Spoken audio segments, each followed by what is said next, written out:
الحمدللہ رب العالمین والصلاة والسلام علی سید الانبیاء والمرسلین اما بعد فاعوذ باللہ من الشیطان الرجیم بسم اللہ الرحمن الرحیم۔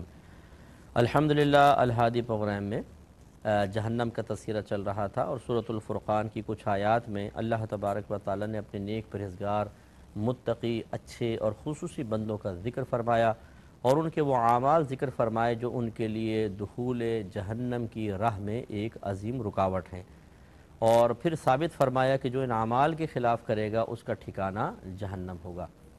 میں نے آپ کی خدمت میں بارہا گزارش کی کہ قرآن یا حدیث میں اکثر جو جہنم کے احوال بیان ہوئے ہیں وہ کفار کے لیے ہیں۔ اکثر بعض ایک جگہ جیسے بے نمازی کی سزا کے طور پہ جہنم کی وعید بیان فرما دی گئی تو وہ ایک مخصوص اعمال کے اوپر مسلمانوں کا ذکر ہے، ورنہ مکمل جتنے بھی گناہ اور جتنے بھی عذاب بیان ہوئے ہیں، میدان محشر کی ذلتوں کا تذکرہ ہے، وہ اکثر کفار کے لیے ہوتا ہے۔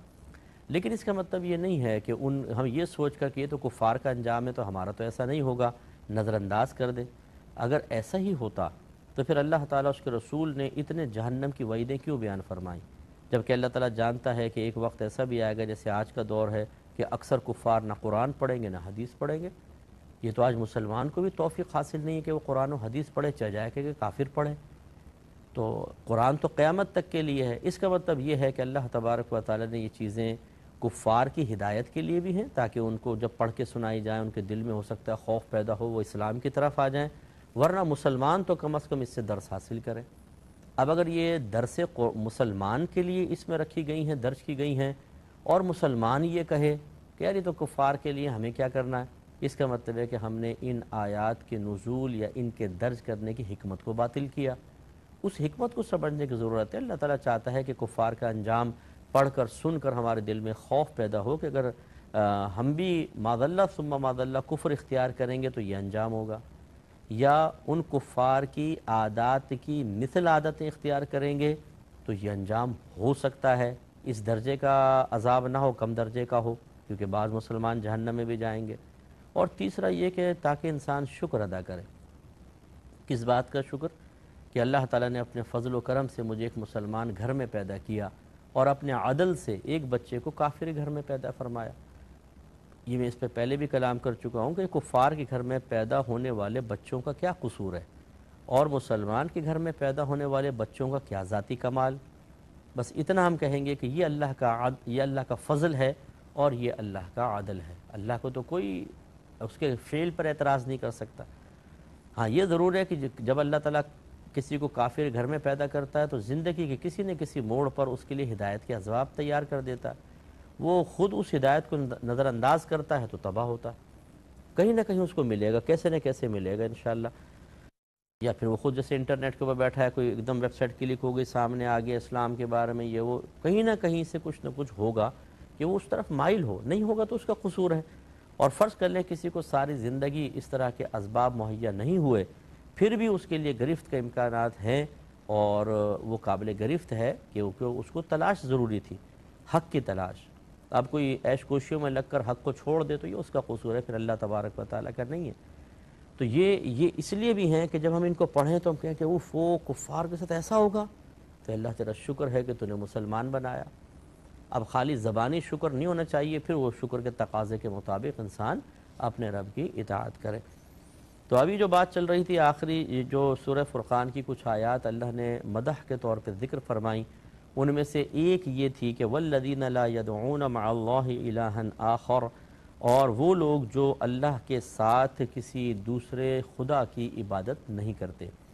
اس پہ ہم نے آپ کو سمجھایا کہ ایک تو ہے دوسرے کو معبود سمجھنا، عبادت کے لائق سمجھنا، جیسے کفار کرتے ہیں، مشرکین کرتے تھے، تو یہ تو سیدھا ایک مفہوم ہے اس کا۔ اور اس میں ایک دوسرا مفہوم یہ ہے کہ خدا کی مثل وہ کسی کی اطاعت نہیں کرتے ہیں۔ خدا کی مثل اطاعت کرنے کا مطلب کہ اللہ کی ذات کا کہ حق کا تقاضا یہ ہے کہ جب اللہ تعالیٰ کی طرف سے کوئی حکم آ جائے تو ہم کسی کی پرواہ نہ کریں، فوراً سے پیشتر اس حکم کو پورا کریں، اور کسی کی ناراضگی کا، کسی کے ہمیں چھوڑ کر چلے جانے کا بالکل خیال نہ کیا جائے۔ اللہ راضی ہے تو سب راضی، اللہ ناراض تو سب ناراض۔ لیکن کافر کیا کرتے تھے؟ وہ ان چیزوں کو راضی کرنے کی کوشش کرتے تھے، اس میں چاہے کتنی اللہ کی نافرمانی ہو، ایسے ہی بعض مسلمان ہوتے ہیں جو مختلف ذوات کو اپنا مطلب مقصود اصلی بنا لیتے ہیں، پھر جو ان کی زبان سے نکلتا ہے اسے پورا کرتے ہیں۔ تو آپ بھی دیکھیں گے کہ بہت سے لوگ جو ہیں وہ اپنے ماں باپ کی بیجا اطاعت میں گناہ کر رہے ہوتے ہیں، کسی نے بیوی بچوں کو ایسا کر لیا ہوتا ہے، کسی نے بے تکلف دوستوں کو، کسی نے اپنے آفیسر کو، کسی نے اپنے باس کو، چاہے وہ پھر ڈان ٹائپ ہو یا کسی آپ اس فیکٹری وغیرہ میں کام کر رہے ہیں، باس کہتے ہیں ناجائز کرنا ہے تو جی کرنا ہے، بالکل بھائی جاب اسی لیے باقی ہے، اور راضی ہوگا تو زیادہ تر سیلری ملے گی، پروموشن ہوگی، تو وہ اس کو راضی کرنے کی کوشش کر رہے ہیں۔ اسی طریقے سے ہم نے نفس و شیطان کو بھی معاذ اللہ اطاعت کی راہ میں اگر دیکھا جائے یا بصورت اطاعت دیکھا جائے تو خدا کی طرح ہی بنا لیا ہے۔ یہ قرآن میں بھی آیا، میں نے جیسے آپ کو کہا کہ وہ شخص جس نے اپنے نفسانی خواہشات کو خدا بنا لیا۔ تو یوں ہم بعض اوقات اس طرح نفس و شیطان کی اطاعت کرتے ہیں جیسے اللہ تبارک و تعالیٰ اور اس کے رسول کریم صلی اللہ علیہ وسلم کی اطاعت ہونی چاہیے۔ تو یہ ایک مطلب بہت بری بات ہے۔ تو گویا کہ یہاں دونوں کی نفی ہے، جو اللہ تعالیٰ فرما رہا ہے کہ وہ کسی کو کسی دوسرے الہ کی عبادت نہیں کرتے ہیں، اور نہ اسی طرح کسی دوسری اللہ تعالیٰ کی ذات کے علاوہ کسی ذات کی اطاعت آنکھ بند کر کے کرتے ہیں، یہ نہیں ہوتا، بلکہ اگر کہیں کرنی بھی ہے تو جائز امور میں کریں گے، ناجائز امور میں بالکل نہیں کرتے ہیں۔ پھر فرمایا کہ وَلَا يَقْتُلُونَ النَّفْسَ الَّتِي حَرَّمَ اللَّهُ إِلَّا بِالْحَقِّ وَلَا يَزْنُونَ، اور فرمایا کہ وہ لوگ کسی ایسی جان کو جس کو اللہ تعالیٰ نے اس پر حرام فرمایا ہے یا اس کا قتل کرنا حرام کیا، اسے قتل نہیں کرتے ہیں سوائے حق کے۔ تو حق پر ہوتے ہیں تو کرتے ہیں، ناحق نہیں کرتے ہیں۔ حق کا جیسے مثال کے طور پر یہ جلاد وغیرہ ہوتے ہیں، پھانسی پہ چڑھانا ہے، گردن کاٹنی ہے، تو یہ ان کی ڈیوٹی ہے، اس میں وہ جان کو ہلاک کریں گے، ٹھیک ہے۔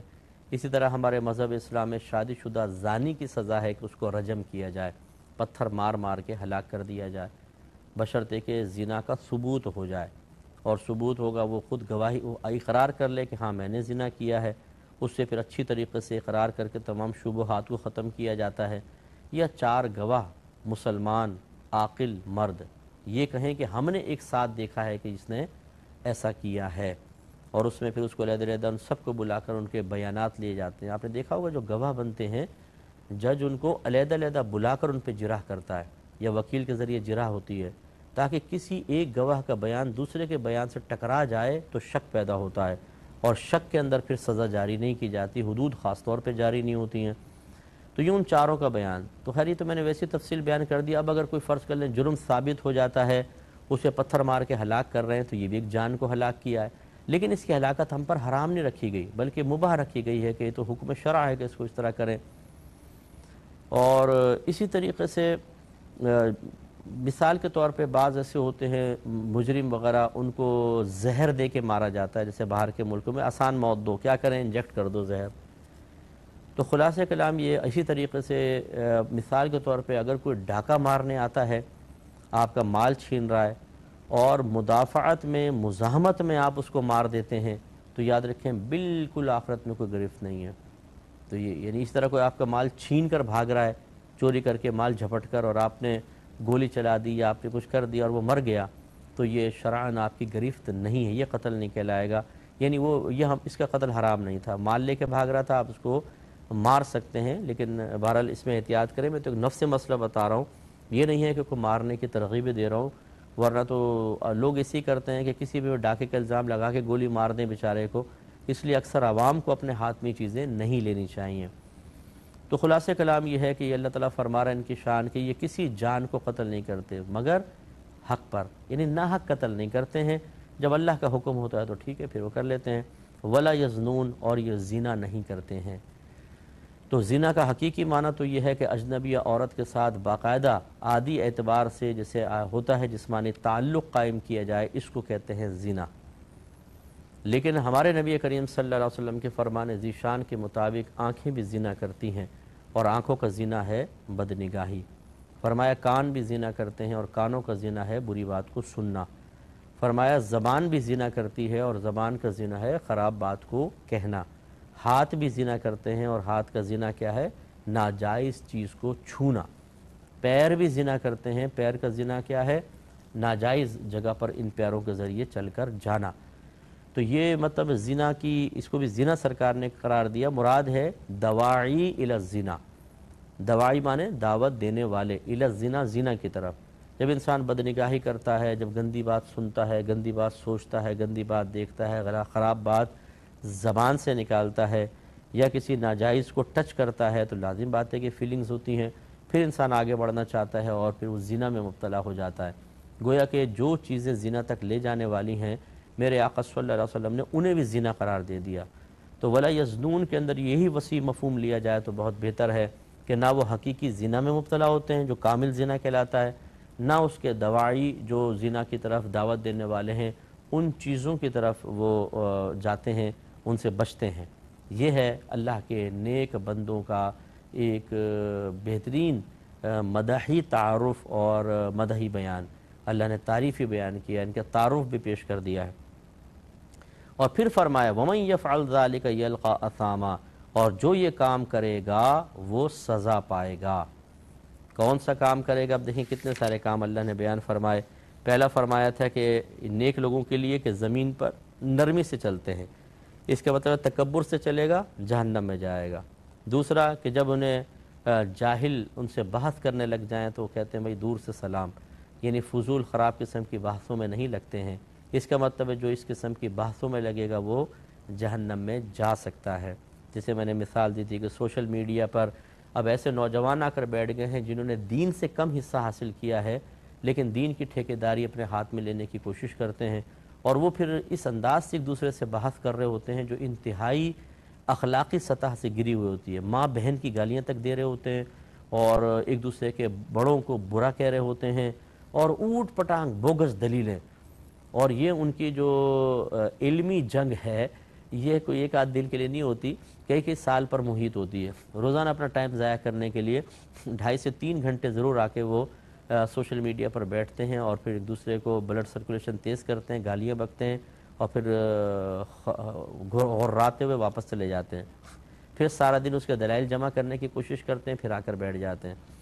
یہ غلط ہے۔ بہتر یہ کوئی بحث کرے تو بھئی قول و سلامہ، یہ طریقہ ہونا چاہیے۔ اور وہ لوگ جو رات گزارتے ہیں اپنے رب کے لیے سجدے اور قیام کی حالت میں، یہ کوئی ایسی چیز نہیں ہے کہ اگر کوئی رات نہ گزارے تو جہنم میں جائے، لیکن ہاں یہ ضرور ہے کہ کوئی اگر نماز قضا کر دے، یہ تو تہجد پڑھ رہے ہیں، نماز قضا کر دے تو پھر ضرور ہو سکتا ہے۔ اور پھر وہ لوگ جو اسراف نہیں کرتے نہ کمی کرتے ہیں، یہ اللہ نے بیان فرمایا۔ اس کا مطلب ہے کہ جو اسراف کریں گے اور جہاں اللہ نے خرچ کرنے کا حکم دیا وہاں خرچ نہیں کریں گے، وہ جہنم میں جانے کا سبب بن سکتا ہے۔ اور اسی طرح اللہ نے فرمایا کہ وہ اللہ کے علاوہ کسی دوسرے خدا کی عبادت نہیں کرتے ہیں، اس کا مطلب ہے جو کفر و شرک کرے گا وہ سزا پائے گا۔ اور اسی طرح اللہ نے فرمایا کہ یہ زنا نہیں کرتے ہیں اور کسی جان کو ناحق قتل نہیں کرتے ہیں، اس کا مطلب ہے کوئی ناحق قتل کرے یا معاذ اللہ زنا کرے وہ جہنم میں جائے گا۔ یہ اللہ تعالیٰ بیان فرمائے وَمَن يَفْعَلْ ذَلِكَ يَلْقَى أَثَامًا، اور جو یہ کام کرے وہ سزا پائے گا۔ اور پھر اللہ تعالیٰ فرماتا یضاعف لہ العذاب یوم القیامت ویخلد فیہ مہانا، اس کا عذاب بروز قیامت 2 گنا کر دیا جائے گا اور وہ ہمیشہ اس میں ذلت سے رہے گا۔ اب یہاں خاص کافر کا ذکر آ گیا کہ بروز قیامت اس کا عذاب 2 گنا ہوگا، ایک کفر و شرک اختیار کیا، دوسرا ان اعمال کا گناہ، تو یہ ڈبل گناہ ہوگا۔ اور خدا نخواستہ اگر مسلمان ان اعمال و افعال کو اختیار کرے اور اللہ تعالیٰ ناراض ہو تو پھر ایک ہے کہ ایمان تو ہے لیکن ان اعمال کا گناہ اور اس کی سزا۔ لیکن اللہ تعالیٰ بڑا مہربان ہے، بڑا رحیم ہے، تو اللہ تعالیٰ نے آگے ان کے اس وبال سے باہر نکلنے کا ایک راستہ بھی بیان فرمایا۔ ارشاد ہوتا ہے الا من تاب وآمن وعمل عملا صالحا فاولئک یبدل اللہ سیئاتہم حسنات وکان اللہ غفورا رحیما۔ اللہ تعالیٰ ارشاد فرماتا ہے کہ مگر وہ لوگ بچ جائیں گے جو توبہ کریں اور ایمان لائیں اور اچھے عمل کریں، تو اللہ تعالیٰ فرماتے ہیں یہ وہ لوگ ہیں کہ تبدیل کر دے گا اللہ تعالیٰ ان کی برائیوں کو اچھائیوں سے، اور اللہ تعالیٰ بہت بخشنے والا مہربان ہے۔ اس کا مطلب یہ ہوا کہ زندگی میں تو کافر کے لیے بھی اور مشرک کے لیے بھی بخشش کے امکانات ہیں۔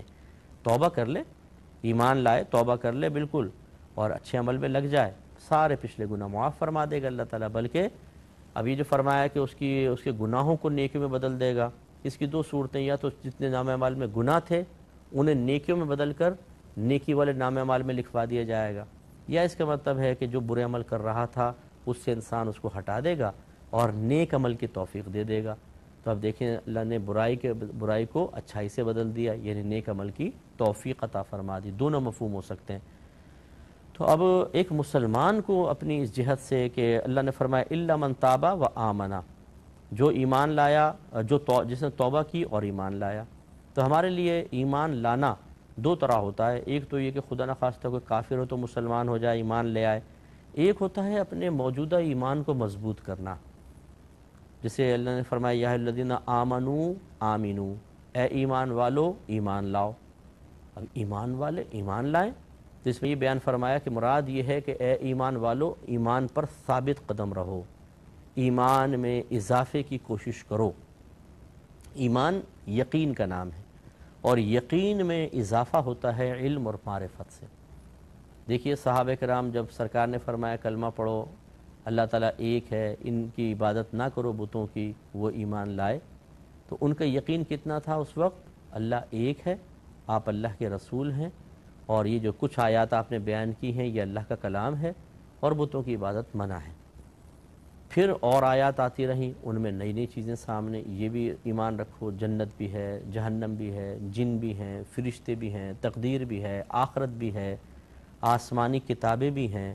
تو جیسے جیسے ان کا علم زیادہ ہوتا رہا یقین بھی بڑھتا رہا، پہلے ایک چیز پہ یقین تھا، دوسری چیز آئی اس پر بھی یقین، تیسری چیز آئی اس پر بھی یقین، یوں علم اور معرفت سے ہمارا ایمان مضبوط ہوتا ہے اور یقین پختہ ہوتا چلا جاتا ہے، اور اس میں وسعت پیدا ہوتی ہے۔